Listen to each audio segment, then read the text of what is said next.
Shalom. Silakan duduk. Sebelum masuk firman Tuhan, kita berdoa. Kita mohon kemurahan Tuhan. Biar Roh Allah yang bekerja menjadikan hamba menjadi saluran berkat dalam nama Tuhan Yesus.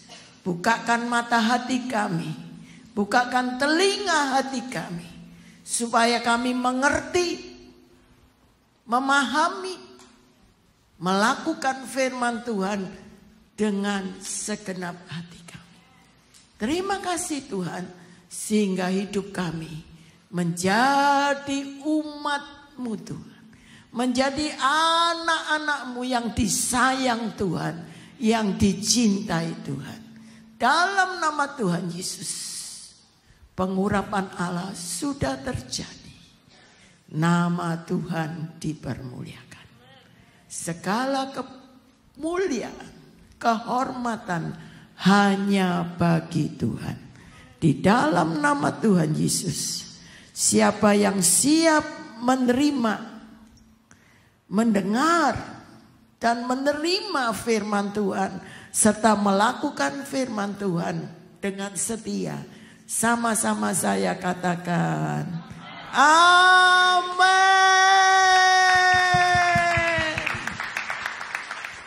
Shalom. Sudah kenal? Puji Tuhan. Mari kita belajar bersama-sama ya akan firman Tuhan, bahwa firman Tuhan itu hidup. Firman Tuhan itu ya dan amin. Firman Tuhan itu dahsyat. Kalau kita sungguh-sungguh mempelajari firman Tuhan, saudara, hidup yang secara manusia tidak mungkin kita melakukannya, Tuhan bisa membuatnya jadi mungkin. Bagi Tuhan tidak ada yang mustahil. Hari ini saya akan bawakan misteri hati manusia. Manusia itu, saya katakan hatinya itu tidak ada yang bisa tahu. Betul? Yang tahu cuma hati kita sama Tuhan. Betul? Laut bisa diukur kedalamannya. Hati orang, siapa yang tahu? Cuma Tuhan yang tahu. Sebab itu kita belajar bagaimana sikap kita menghadapi hati manusia ini. Gak usah pikirkan orang lain, pikirkan diri sendiri.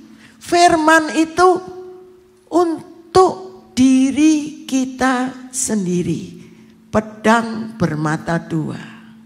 Bukan untuk orang lain, tapi untuk kita pribadi. Mari kita buka di dalam firman Tuhan. Kalau kita sungguh-sungguh mau mengenal hati kita. Karena hati itu ada dua. Kecenderungan untuk berbuat jahat atau kecenderungan untuk berbuat baik. Betul? Saudara mau lakukan yang mana? Oh, hati ini adanya di dalam. Ayo kalau saudara ngomong hati itu di mana sih? Di sini. Sini tempatnya jantung.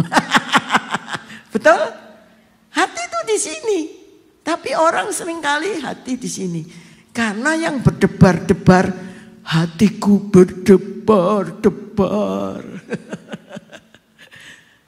Ya, di sini. Katakan, tapi sebetulnya itu jantung. Jantung hati itu memang orang seringkali megangnya saja salah. Betul? Tapi kita bisa merasakan kalau pribadi kita harus hati-hati dengan hati kita. Hati-hati dengan hati kita. bukan hatinya orang lain. Betul? Kita enggak usah periksa hatinya orang lain. Oh itu, si itu. Enggak usah. Kita periksa diri kita sendiri. Apa yang harus kita lakukan? Kalau kita di dalam hati itu timbul pikiran jahat. Loh, pernah enggak saudara timbul pikiran jahat? Seringkali ya. Maunya nyakiti orang, ngibuli orang, ngeledeki orang. Itu manusia, sifat manusiawi. Betul enggak? Ingin selalu mau menjatuhkan orang lain. Aku yang tinggi sendiri, aku yang pandai sendiri. Betul? Sikap apa yang kita harus lakukan ya terhadap hati kita? Yang pertama, kita minta Tuhan memperbarui hati kita. Minta Tuhan memperbarui hati kita. Tidak bisa. Saudara barui hati saudara sendiri nggak bisa. Hanya Tuhan yang sanggup membarui hati kita. Karena dari sononya, dari sananya kita ini, hati ini cenderung untuk berbuat dosa. Karena Adam dan Hawa jatuh dalam dosa. Kita dilahirkan dari dosa. Betul? Hanya Tuhan yang sanggup membarui hati kita. Mari kita belajar bagaimana hati ini bisa diperbarui dengan firman Tuhan. Kita buka Yeskiel 36 ayat 26 sampai 27. Bagaimana Tuhan berjanji. Ini loh, firman itu isinya janji Tuhan. Betul enggak? Kalau janji itu saudara, manusia yang janji bisa luput, bisa batal. Tapi kalau yang janji Tuhan pasti terjadi enggak? Pasti. Mari kita baca sama-sama. Saya rindu semua baca firman bersama-sama. 2, 3. Kamu akan kuberikan hati yang baru dan roh yang baru di dalam batinmu, dan aku akan menjauhkan dari tubuhmu hati yang keras, dan kuberikan kepadamu hati yang taat. Rohku 27 akan kuberikan diam dalam batinmu, dan aku akan membuat kamu hidup menurut segala ketetapanku dan tetap berpegang kepada peraturan-peraturanku dan melakukannya.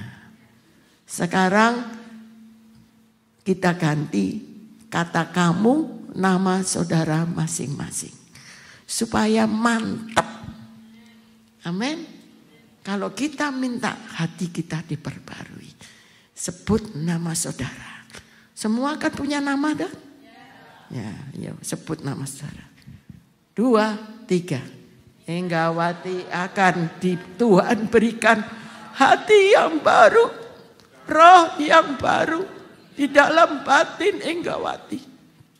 Dan Tuhan akan menjauhkan dari tubuh Enggawati hati yang keras. Dan Tuhan akan memberikan Enggawati hati yang taat.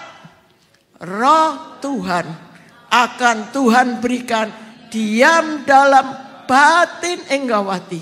Dan Tuhan akan membuat Enggawati hidup menurut segala ketetapan Tuhan. Dan tetap berpegang pada peraturan-peraturan Tuhan. Dan melakukannya. Amin. Ini loh, misteri hati. Hati manusia tidak ada yang tahu. Tapi hanya Tuhan yang tahu. Makanya kalau mobil rusak dibawa mana? Bengkelnya arloji. Nah, bukan bengkelnya mobil. Kita buatan siapa? Tuhan. Kalau ada hati yang rusak, hati yang jahat, hati yang sakit hati, yang kecewa, dibawa kemana? Kebawa ke Tuhan. Minta apa? Minta hati yang baru. Roh yang baru tinggal dalam hidup kita. Dijauhkan dari hati yang keras. Dijauhkan dari hati yang sakarepe dhewe. Pernah enggak saudara punya hati itu, aku mau gini, mau apa? Nah ini yang membuat pertengkaran antara suami istri, betul enggak? Tapi kalau Tuhan, terima kasih Tuhan berikan aku hati taat. Aku taat kepada Tuhan, aku taat kepada suamiku. Ada damai sejahtera. Bisa menerima. Ini loh. Siapa yang bisa menaik hidup kita? Hati kita. Hanya siapa namanya? Yesus Kristus Mesias, anak Allah yang hidup. Tidak ada nama lain. Oke. Ini satu poin ya. Supaya apa? Kita ini ada roh Allah tinggal dalam hidup kita.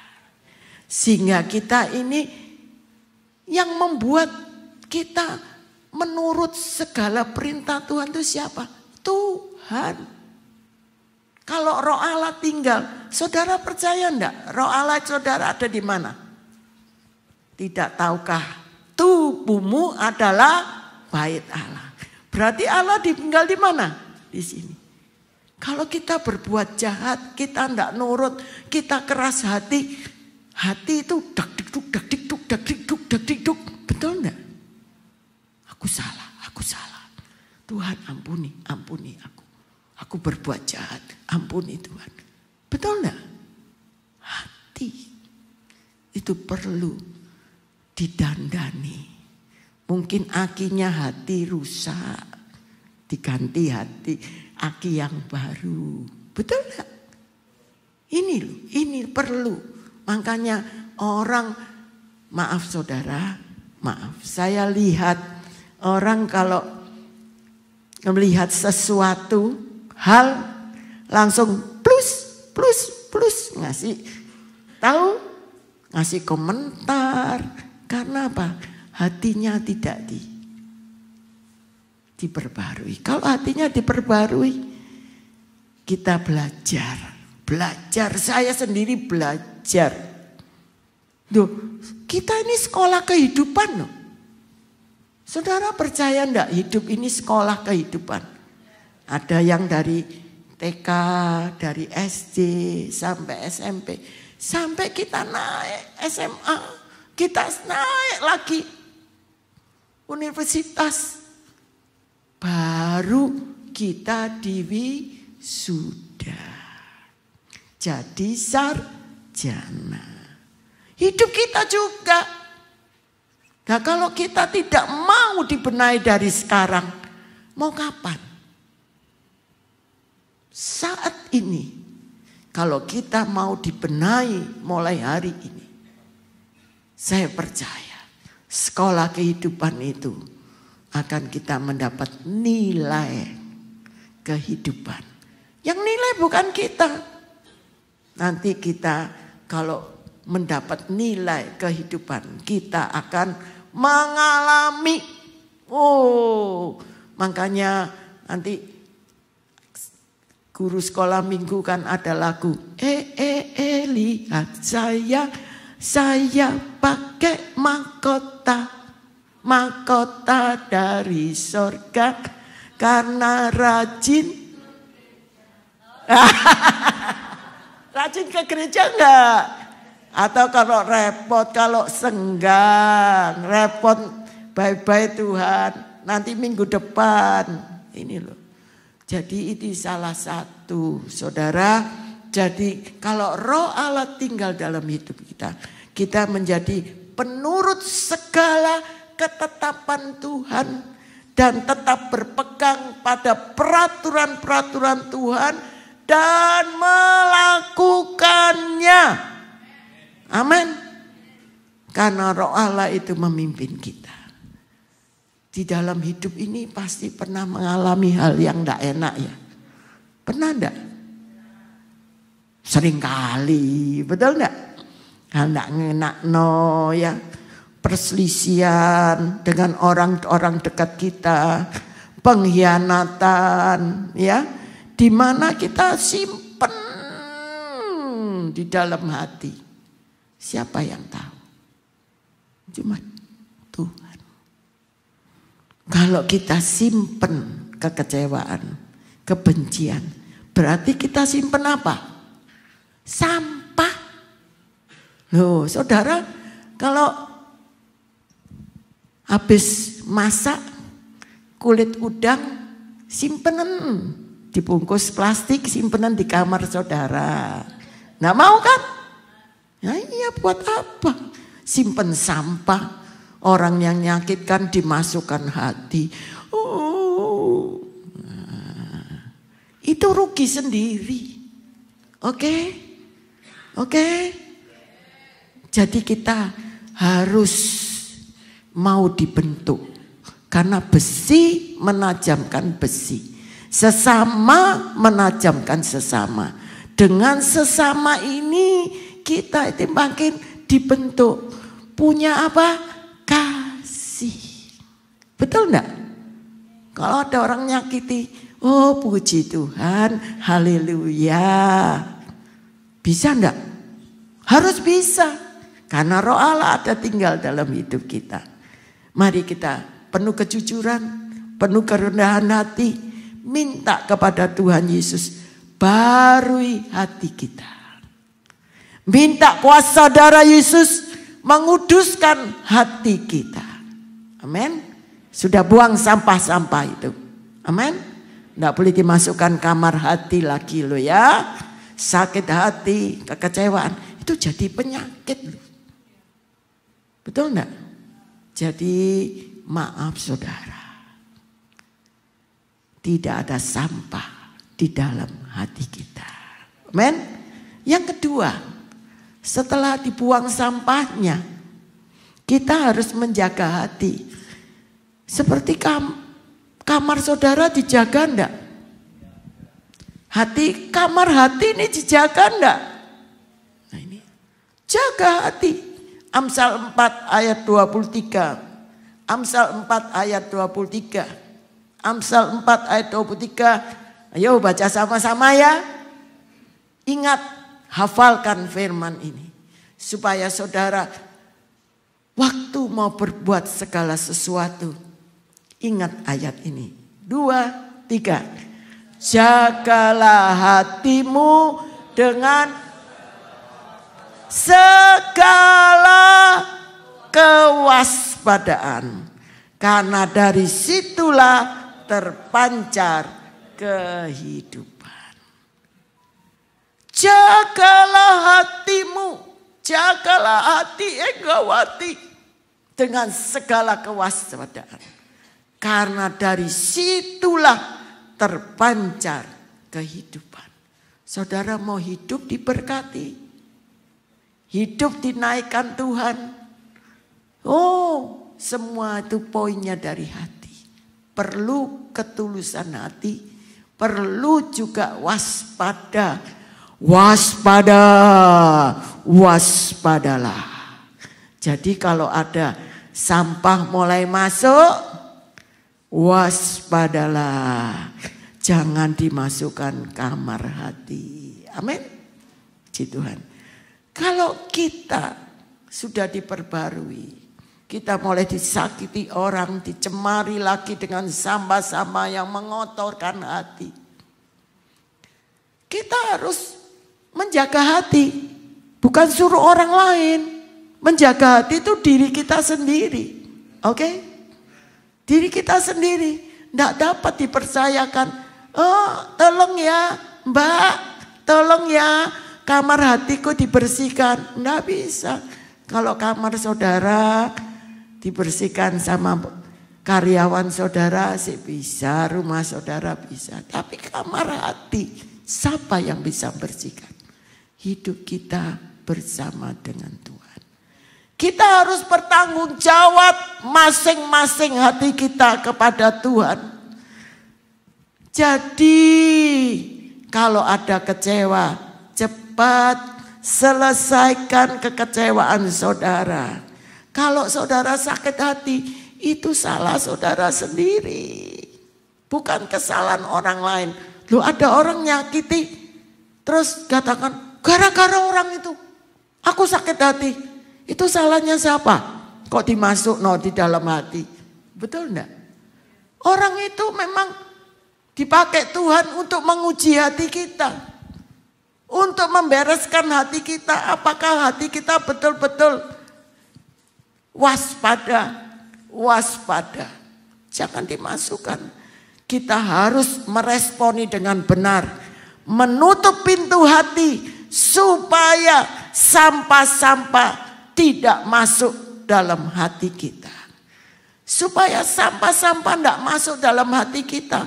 Langkah-langkah apa yang harus kita lakukan? Nah ini seringkali kita katakan suruh jaga hati, jaga hati. Apa yang harus dijaga?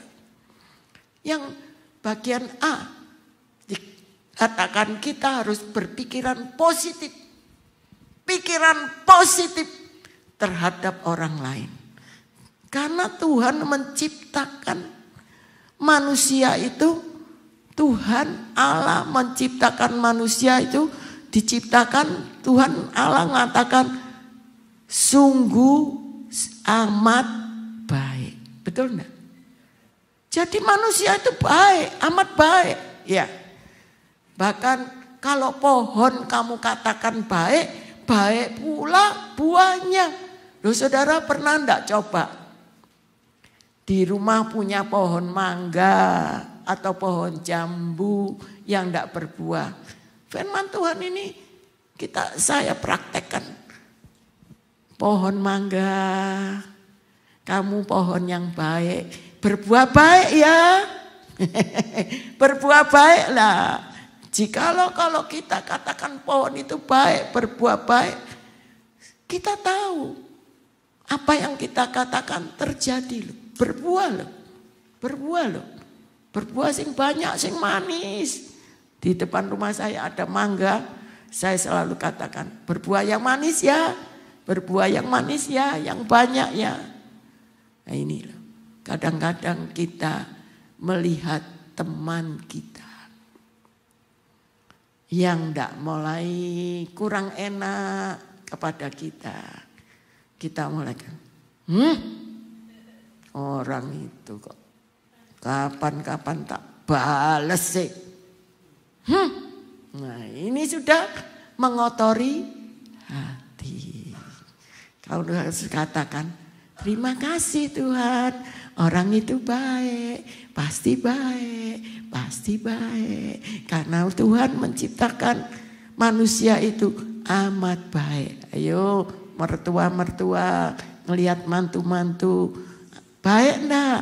Baik. Meskipun keadaannya tidak mengenakan kita, kita harus katakan, oh mantuku baik, anakku baik, suamiku baik. Loh betul, saya ini praktek ngatakan Pak Henok baik, Pak Henok baik, Pak Henok baik. Terima kasih Tuhan, suamiku baik, suamiku baik.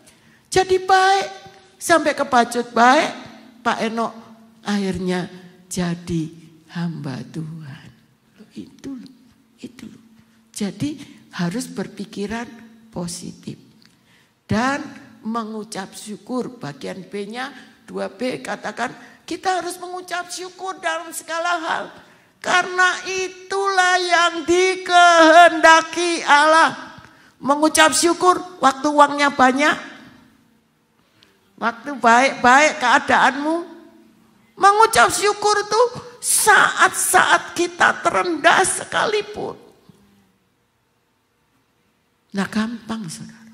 Betul enggak? Biasanya kalau di bawah kerjaannya apa?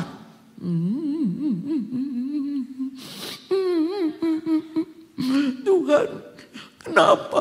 Kenapa Tuhan? Kenapa Tuhan? Betul gak?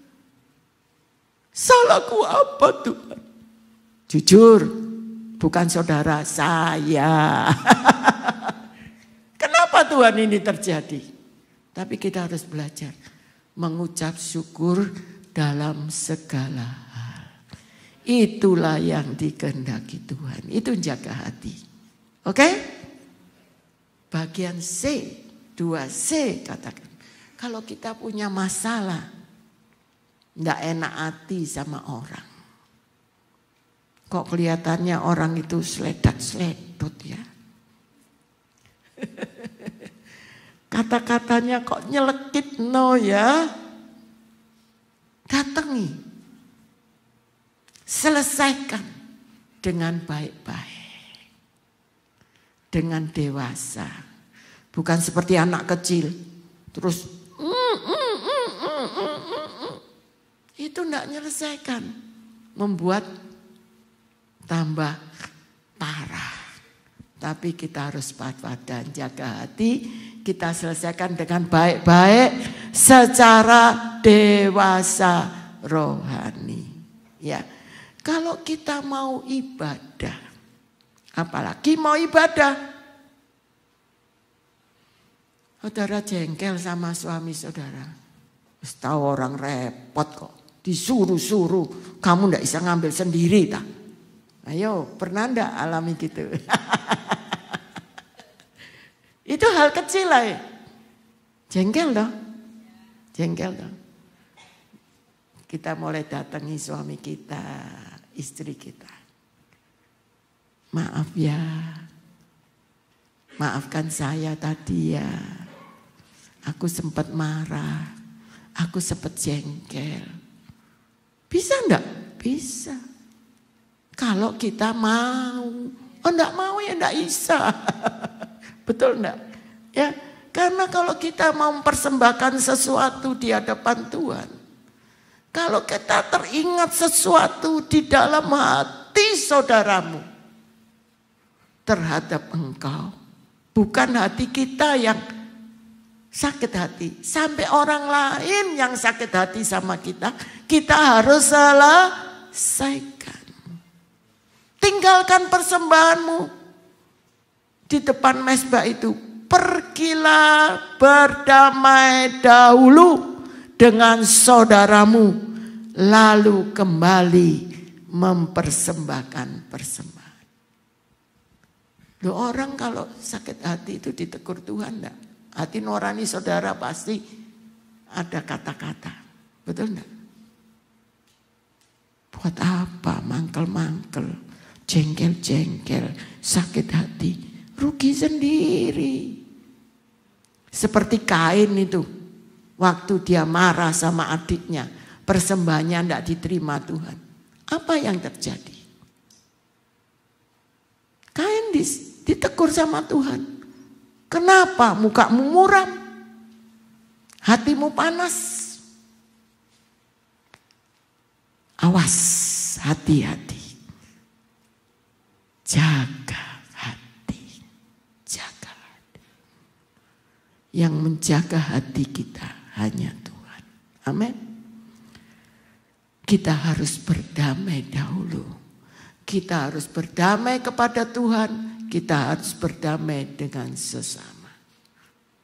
Pasti persembahan kita sampai di hadapan Tuhan. Bagian 2D. Memiliki kemurahan hati. Loh, ini ada orang loh ya. Maaf saudara. Ada orang yang bersikap tidak baik kepada kita. Kita minta maaf. Kita minta maaf. Orang itu malah marah kepada kita. Betul enggak? Marah kepada kita. Marah kepada kita. Tapi kita harus belajar memiliki kemurahan hati. Memberi pengampunan kepada orang yang bersikap yang tidak baik terhadap kita. Amin. Saya percaya kalau kita mengerti akan hal ini, kita belajar seperti doa Bapa kami. Bapa kami yang di surga. Betul enggak? Ampunilah kesalahan-kesalahan kami seperti kami mengampuni orang yang bersalah kepada kami. Dan jangan bawa kami ke dalam pencobaan, tetapi lepaskan kami daripada yang jahat. Kalau kita mengampuni orang lain, pasti Bapak di surga mengampuni. Jangan membalas kejahatan dengan kejahatan, tapi lakukan yang baik bagi semua orang sedapat-dapatnya.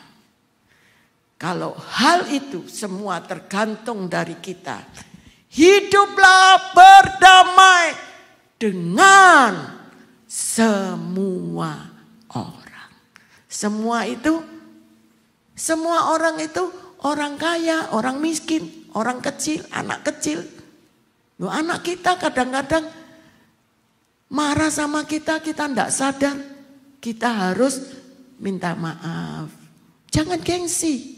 Saya pernah, saudara, sama cucu saya. Waktu dia baru, kan rumah kami, anak-anak itu kalau pulang sekolah datang. Saya lagi marah sama yang satunya, terus satunya datang, kena imbasnya. Loh, betul enggak? Kadang-kadang tanpa sadar, tanpa kena imbasnya. Saya langsung telepon. Dia langsung pulang ke rumahnya. Saya langsung telepon, sini, Mak mau ngomong.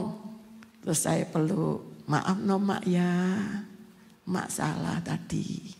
Nah, lagi jengkel dengan si A. Jadi kamu kena imbasnya. Loh ini harus jujur, kita ini harus jaga hati kita, tetap bersih. Amin. Dan yang ketiga, senantiasa menguji hati kita. Tadi yang pertama apa? Masih ingat? Minta Tuhan perbarui hidup kita. Bengkelnya manusia itu siapa? Tuhan. Jadi kita minta Tuhan perbarui hati kita.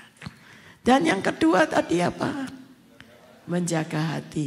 Wes rumah bersih, sediakno sapu. Betul enggak? Sapu rohani. Kalau yaitu firman Tuhan. Kalau mulai ada kotoran-kotoran, sampah, sakit hati, sapuan buaan di tempat sampah. Jangan dimasukkan ke kamar hati kalian. Oke? Tadi sudah ada 4 poin untuk menjaga hati. Saudara mengerti. Dan yang ketiga, kita senantiasa menguji hati kita. Saudara, orang uji hati sendiri itu tidak gampang memang. Duduk malam hari, mau tidur, kita biasanya saya belajar. Kalau saudara mau belajar hari ini apa yang sudah terjadi. Kan kita seperti meneliti, ya, nguji. Tadi saya ketemu ini, apakah saya membuat sakit hati? Perkataanku, sikapku, belajar. Meneliti sepanjang hari yang sudah kita jalani hari ini. Perkataanku nyakitkan orang enggak? Kita harus belajar. Kita buka Mazmur 26 ayat yang kedua. Ini seorang raja loh, Mazmur 26 ayat 2. Seorang raja Daud, raja yang sibuk loh raja itu. Betul enggak? Tapi dia sempatkan menguji hatinya, sempatkan dia berdoa, bahkan suka memuji Tuhan 7 kali sehari. Loh, saudara nyanyi sehari berapa kali? Ayo, Daud itu 7 kali sehari. Iya ya Tuhan ya, kadang-kadang kita kalah. Sibuk aku kerja. Raja lebih sibuk enggak? Lebih sibuk. Tapi dia sempatkan 7 kali sehari memuji Tuhan. Ayo kita baca sama-sama Mazmur 26 ayat 2 dikatakan, ujilah aku ya Tuhan dan cobailah aku, selidiki batinku dan hatiku. Tidak ada seorang pun di bumi ini yang sempurna. Tapi selain Tuhan tidak ada yang sempurna. Sebab untuk menuju kesempurnaan kita perlu menguji hati kita. Adakah sakit hati hari ini? Ada kekecewaan? Kita renungkan. Kita renungkan apakah hidupku sesuai firman Tuhan hari ini. Perkataanku, perbuatanku. Apakah hari ini aku sombong? Tuhan ampuni aku ya. Aku tidak mau mencuri kemuliaan. Kemuliaan hanya bagi Tuhan. Kita bereskan. Kita bereskan dengan Tuhan. Dalam doa kita. Sebagai ayat penutup. Raja Daud mengatakan. Mazmur 139. Ayat 23 sampai 24. Mazmur 139. Ayat 23 sampai 24 mengatakan. Ayo baca sama-sama loh. Ya. Selidikilah aku ya Tuhan Allah. Kenalilah hatiku. Ujilah aku dan kenalilah pikiran-pikiranku. Lihatlah apakah jalanku serong. Tuntunlah aku di jalan yang kekal. Tuntunlah aku di jalan yang kekal. Kalau kita belok, serong, Tuhan balikno ke jalan yang kekal. Kita minta, selidiki akan aku. Ya Tuhan. Saya mau tutup dengan kesaksian saya. Waktu saya berdoa untuk suami saya. Memang butuh 7 tahun. Kenapa 7 tahun? Ternyata doa saya selalu, Tuhan ubahlah suamiku. Ubahlah suamiku. Berarti noding enggak suaminya yang jahat? Satu hari pada tahun yang ke-7. Tuhan katakan, lihat tanganmu. Ya. Kalau kamu menunjuk suamimu, Tuhan ubahlah suamiku. Suaminya tidak diubah-ubah. Karena ada 3 ini. Banyak kesalahan-kesalahan kita. Iya Tuhan, aku berarti banyak salahnya Tuhan. Ubahlah hatiku. Apa sih salahku? Tuhan mulai katakan, kamu yang tukang ngomel. Kamu yang tukang sungut-sungut. Gerutu. Seringkali kita tidak sadar kan. Dikasih kerjaan. Tidak tahu orang repot kok. Dikasih pekerjaan. Aku ini sudah capek loh. Nah itu kan sudah gerutu. Betul enggak? Sebetulnya kita cuma disuruh Tuhan apa? Puji Tuhan. Haleluya. Puji Tuhan, haleluya. Perkataannya cuma 2-3 kata loh. Tapi untuk diucapkan itu sulit loh. Apalagi kalau hati lagi jengkel, mangkel. Nah ini betul.